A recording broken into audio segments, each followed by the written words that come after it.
नमस्कार मंडळी, कशी आहात? स्वागत आहे तुमचं पुन्हा एकदा पीक पाणी या प्लॅटफॉर्ममध्ये. आज आहे सोमवार 22 जून आणि आज आपण जाणून घेऊया सोयाबीनचे बाजारभाव. जालना बाजार समिती महाराष्ट्र. सध्या आवक तर कमी आहे सोयाबीनची, 400-500 क्विंटलची आवक समजा अंदाजी. आणि भाव जो आहे कालच्यापेक्षा बाजारभाव वाढलेले, म्हणजे काल मोंडा बंद होता. परवा दिवशी समजा जे माल 66-67 विकले ते माल आज 6800 विकलेले आहे, 6800 रुपये.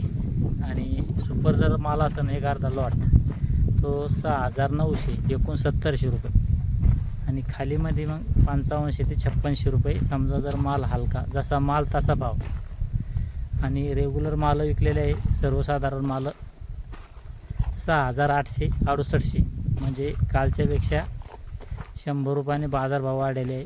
चालतं या व्हिडिओमध्ये तर थांबू आपण, पुन्हा भेटूया नवीन व्हिडिओमध्ये. जय जवान जय किसान.